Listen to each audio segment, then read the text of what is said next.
Dumvel amni ama je berchang hai ngko nyong lai chung ting ting taka pokok hai nda bao anya pathan ting he ne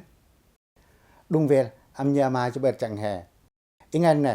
to vel mo to klung sa anga le kan po he man yen nam te bon da hom ko to dung an tame ko ko ya te bon takil je nge te dung le kat kan ho ya suai dan ne ubon te da va tam morma le ro tme oda pe pen tam pram termong ada meung apa ko mưa pa ko mbia ti kuai ndi ti dia tu dang ne ne je tui no an lư krpe pli bodata ngiding tho bartitikol da chingphu aje ne ko ha nyong mak mang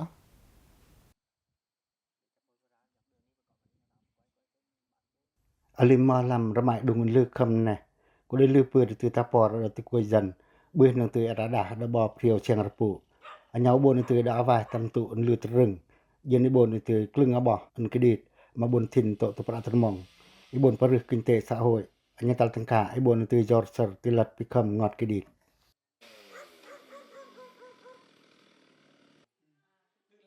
vi bon tak krpeh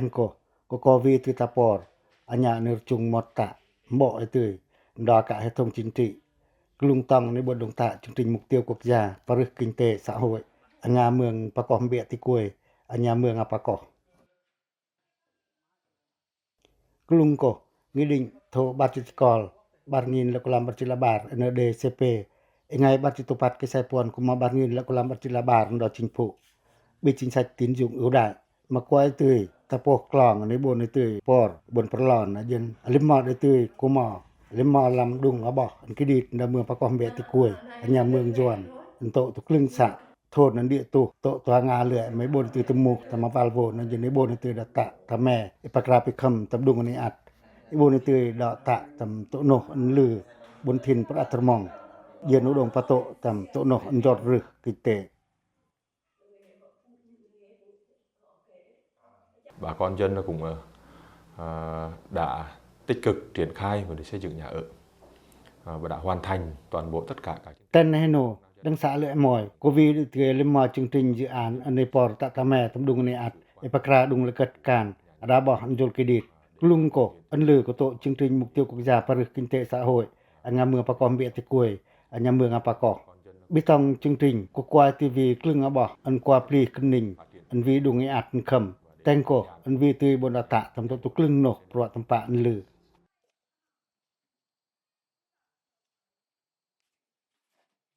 ale ko ti mo meung apa ko apa tai than po he tu pra termong nda meung pakom be ti kuai ta plian lư pyt tam klung chung ka ti kuai jan ana analima de tu kuman na heno kinh tế xã hội ma kwa ti vi klung no an dai prang ko ma ti le aba an kidit de jol lư ajong nam ni taring tam lung meung klung có phong còn vai klung tu an ti a pro tampa ma vi kat no nong priu ba cheng rapu vai le vi kat ba jan de nang tu klung kuma an den ko ai at tu mong tam klung dung le kat kan lừa da hatam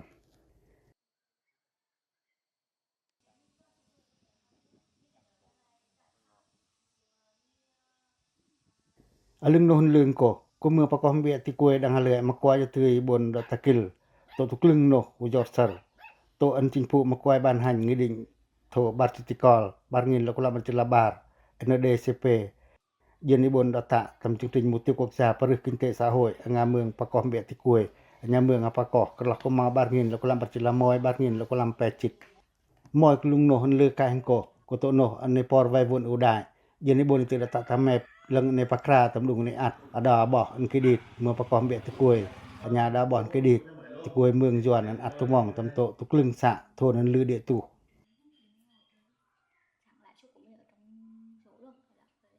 Trong thời gian qua, Phòng Giao dịch Ngân hàng Chính sách Xã hội A Lưới đã triển khai cho vay 16 chương trình ưu đãi dành cho hộ nghèo và các đối tượng chính sách khác. Tên này nổ Phòng Giao dịch Ngân hàng Chính sách Xã hội A Lưới mà qua từ đồng tạ dọn vay một tổ pat chương trình tín dụng ưu đãi por đã bỏ an kredit anya klung top chính sách an kno klung ko vi klung bỏ mưa pakom be kuai dang ne an lư ko pira chương trình an dọn vay dung ne at ada kuai jan ada mưa pakom be kuai tun bi ngedik bar tikol ko kuai tu ta por ada mongin bar kulam pe tu pat bỏ an kredit bỏ mưa pakom be kuai ibon tu ta tame langai pakra klung lam dung ne at alung ko ta por ta ma da klung bỏ jan bon thin to tu pat atermong ibon tu tak tu klung noh pro tempat vi teroi tam klung pro atermong klet ko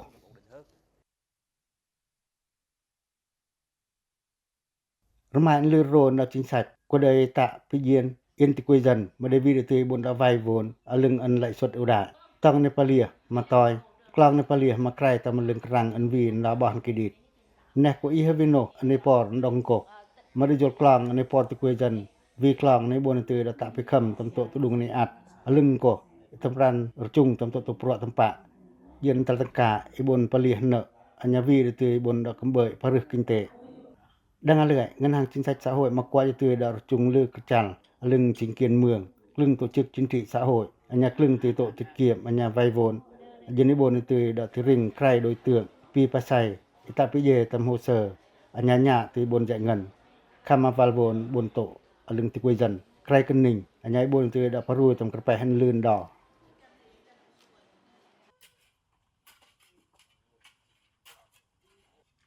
Lim ma klang tho ni thong ke klung tang ni dong ta ujon ihom to krepeh an lư da valvon udai dang alai klung krala koma barngin la kolam barchila bar barngin la kolam barchila puan phong giao dịch ngân hàng chính sách xã hội alai ma kwai tu da dai ngân da topol kolam topol chitike ha bo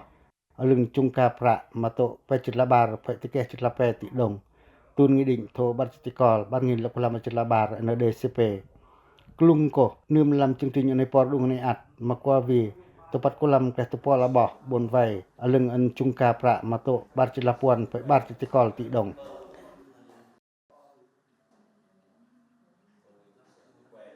Cô mình này là sẽ cố gắng thôi, cố gắng tạo vì đúng chủ vì là cố gắng tạo ra hoa xuôi đung cử của đây lư đung an đây là cợt cản vì nhà nước dọn sung 1 triệu đồng em anh patoi tikol 1 triệu tại ngân hàng chính sách xã hội Jadi bon tươi đã tạo pakra lòi tầm đùng bon vai peran này vì đùng khẩm có bỏ mà để lưới sổ rồi chứ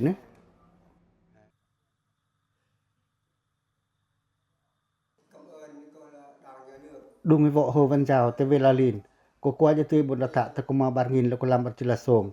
có đời mỏi klung klet mungin làm đùng ấn vì tươi đã por pakra tạo ta mẹ đang alệ này tông bỏ lưng chính sách này por đùng ngay ạt ko jolvi mukulam tepol chila barabah an bon fai tikol fai tepat chila song ti dong yen tapor to pro tempat anya bon ta tame tam to tu klung no tapor vi pro ane ta to mamat ada tu kui jan to thin per atermong dan ko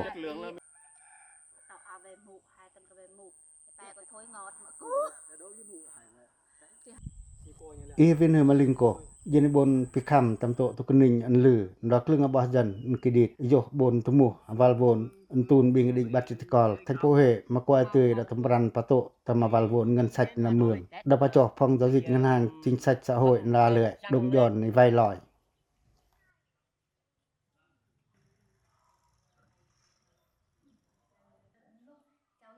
tun ko kuma barngin la kolam barchila song mà qua tươi dạy ngân đã bar kolam bar chitupo la bo aleng to pra to tikia phai không tikol ti dong kuma bargin la kolam barchitupat ko yon loi aval bon na do bar kolam klesong aba ma to kerpe tikol phai bar ti dong nim klung tupat kisai an top kuma bargin la kolam barchitupat ma kwa vi ma kolam pon chilapuan aba an kwa te dai ngan aleng chungka pra ma to song phai topol chitupat ti dong ta val ngan sach na mường lim bak lang tho ko ko ia vinam lam anu da pahom kerpeh pro anu jai ngan mariyo da kalu bitang anu bon te da tro ta da chingkien mường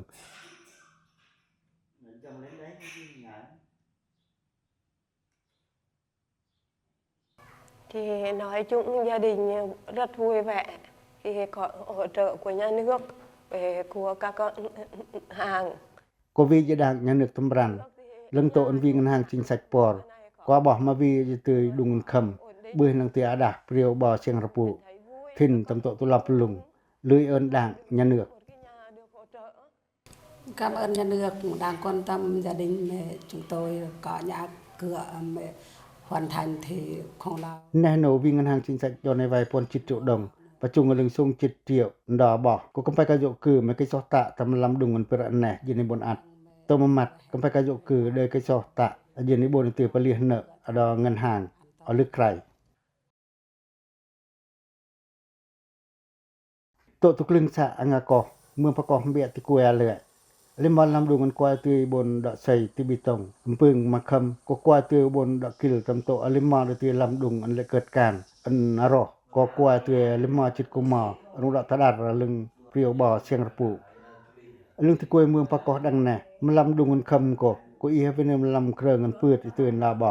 มาได้โยลดองก็โนอันลือได้ตือดอกตีนกันกลุงลำปลุงโตตุมมัดอันลือไก่กลัดก็เลยนังตือดอกจังตำปราณหวนอัญญาเตียนพระอันโตตุโนในปกราดุงสูนำมันกวายตือเปรียวบ่อตุกวยจันวิโหยบนอากาศทำตุกลึงโนบนตือปรึกกินเตอดาบ่ฮาแป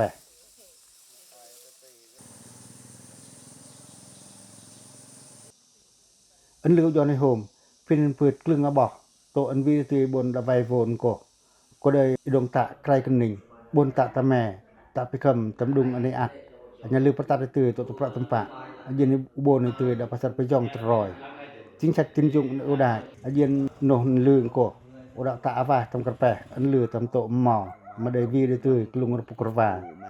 อุโบนตือดาอาวาตำระมาอันตำแม่ตำระดุงเวลงาตึงกอหยองbà con vẫn bình thường thuộc tháng 1 tháng này tháng 1 tháng này đều giống như mình đi vay của họ นำในตรงอลึกไกลกูจันแห่กูได้เลยตำรันอีจอมไปตือปรงีอันนี้ดงได้โวนได้ใครกันหนึ่งอีไวตะดุงก็ได้ตะดุงอีไวปรึกกินเตก็ได้ตะปรึกกินเตเพราะอันนี้จำศาสตร์อันนี้ได้โวนมันได้ลือประตัดในบนตะก้อยโกอลิมากันตึแฮวีตือกระตัวเห็นกูจันแห่ก็ได้ปะเลียคำเนกกกันยาหลายอันหนึ่ง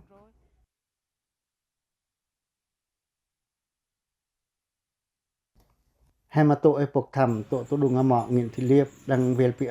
ทนหงกวางสะเลบาททันโพเฮ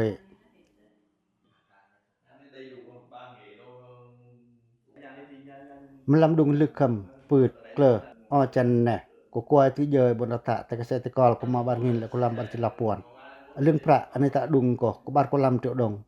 กลุงก็ยันนึกปอดปัดจิตเจดงเงินห่างจริงสัจย้อนในไว้ปนจิตเจดงโยลมกลำเจดงก็พระอันก็ไปกะโจนามาเลียบไอ้เทคลองแก้วอันใหญ่มานกลุงตองจา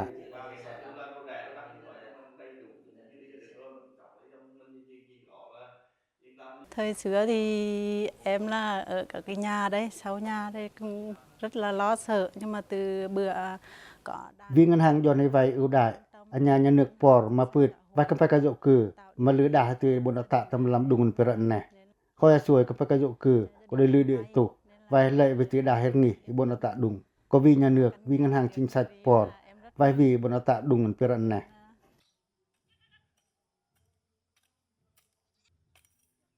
กลุงพระในปัสเซียงอดกิดิตทินโตตุปะตรมองก็ได้บนตือดะหย่องโนตรึงอันลือเยนบนตือปรึกินเตโตทินตุตรมองตะกุยจันนางาเลยเยนบนกจัดตะมะลึงเมืองดาอจุงตะตำโตตุปะตำปะอิจามากากอนฮักขันอัญญาตะลังกาอีบนตือปิคัมตำกลุงปะตรมองอันลือดะโฮมก็จึงริงและวิตืออุดะอาวายโนอันนี้อัดปันอิมัลมันลืงโกได้ยาอื่นที่กุยจันไอปารุยกรังอันลืนนะต่อ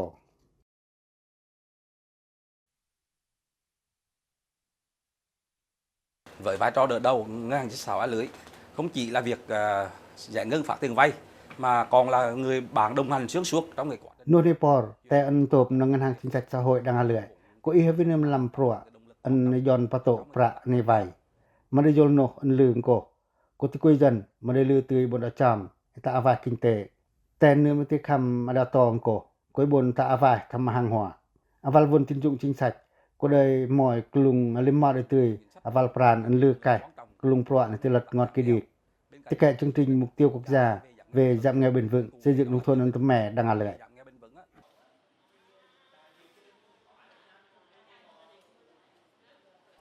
tội ngàyไปจิตเกษตรปัตกุมาบานงินและกุลำบัตจิตปัตจุงกายืนเนดาฟังgiao dịch ngân hàng chính sách xã hội a lưỡi mà pli clậtตะปอลกุลำส่งจิตละปวนติดง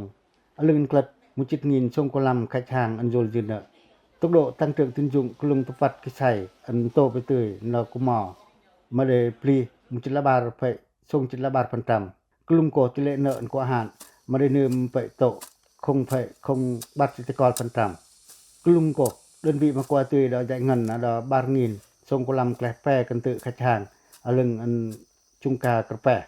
một cô lâm topat chitopol phải tekal cô lâm topat chilape tự đồng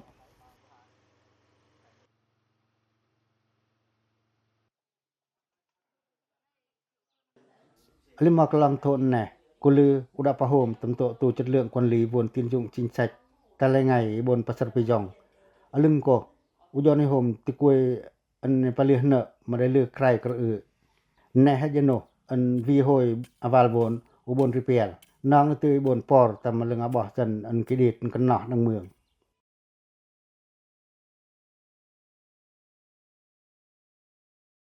cái giống như nhà cửa cái bữa cái giống như thôn mình cái nhà cửa lụp sụp giống gì tuần ai cũng nhà cửa có vì trong pergi ne palih na kray han do dung vel dân hè vai ngân hàng nơi tông bỏ ngân hàng chính sách xã hội nơi tông đầy mà lư tin là vậy dân hè mà vì tia val vốn chính sách có ta là ngày mà lư ý yên tâm từ đa hệ tạ avai kinh tế paru tempat atermong abah apa biklang ko ta por pin nơi ta avai dung vel ta là ngày ujor sar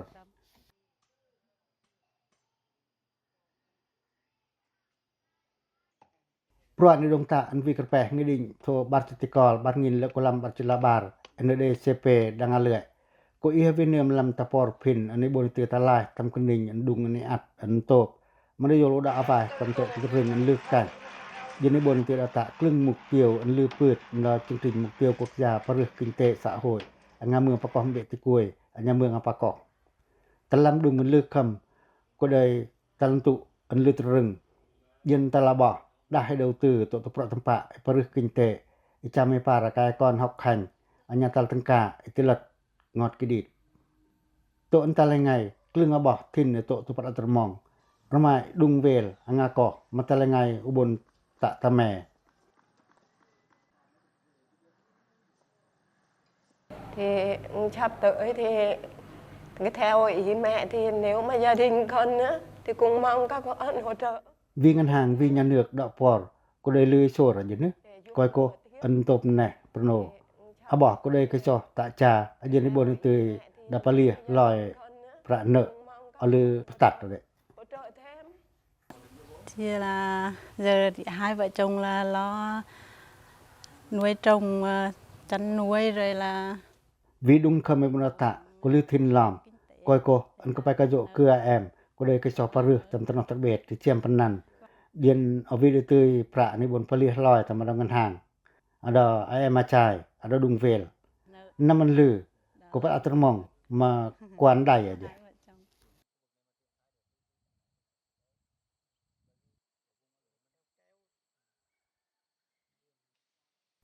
lima kerpehan pri ti bonota dan klung sa nga le te pro dong ta ngiding tho bartikol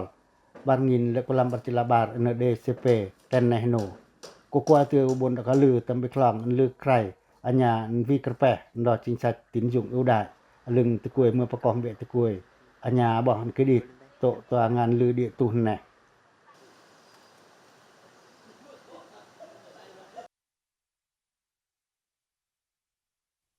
perang ko kening bidung ne at no te kuy jana le ko de jol pa put an lư ko de to klung abo an tme ta cho abo an win kredit ko de reng an ho bon kredit lòi alima abo an takliep thiên tai anya klung abo de jol at tam kulung dung an tie ni dong ko ho da va tam kanot an lư an ko tam ran pato aval an trừng ta paper tam kuy mo anya ne pasar kerpeh do chương trình to ne perno lòi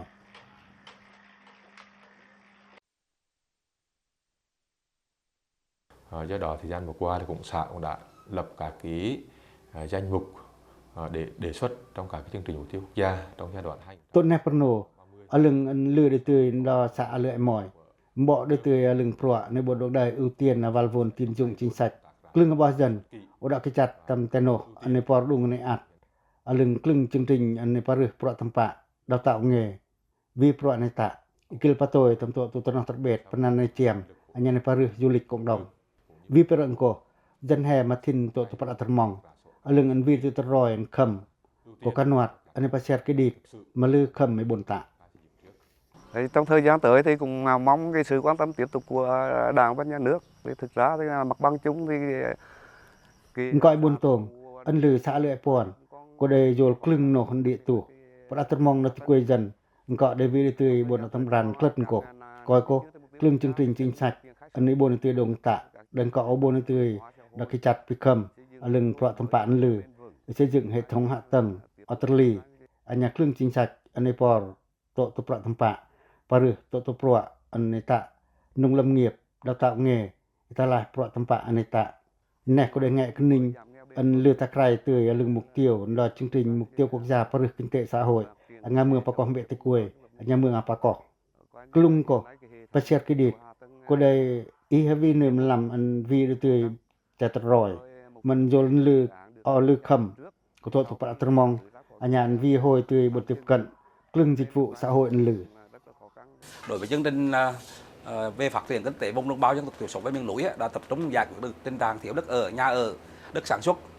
Chương trình mục tiêu quốc giaในประเทศkinh tế xã hội ở nhà mường Pakok Mbek Tê Quê nhà mường Pakok ibon itu đã ta lại tầm tổ nổ để lại việc khăm tổ của tiệc này ạt đung này ạt của tiệc này ta tạ ở nhà đã này đời bị lòng chương trình anh ấy do này tươi vay tầm đung này ạt tuôn bị nghị định bắt chỉ còn ở lưng của chương trình mục tiêu quốc gia xây dựng nông thôn nông thôn mè ta port pin này pri tiêu chí bị rồi ở nhà ở bỏ hàng kỳ đi ibon itu paru kinh tế nông thôn tuôn bị lòng lư khăm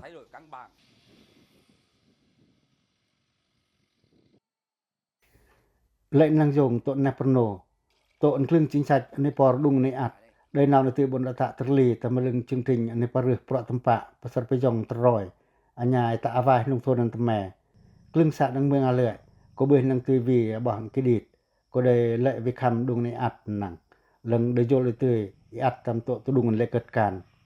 permal ở vì tươi clưngไปได้ไกลมาบนลือvài hay đó cô ý về nằm làm ấn tổ pri tươi nó mọi chương trình tín dụng ưu đãi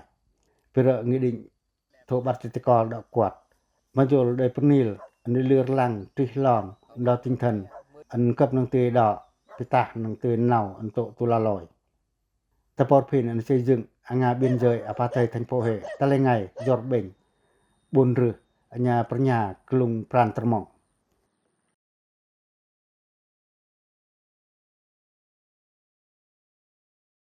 đung về anh nhị ama cho bật chặng hè ta là ngày đây vì clưng nạ thì cuối anh ba bình anh để đò mường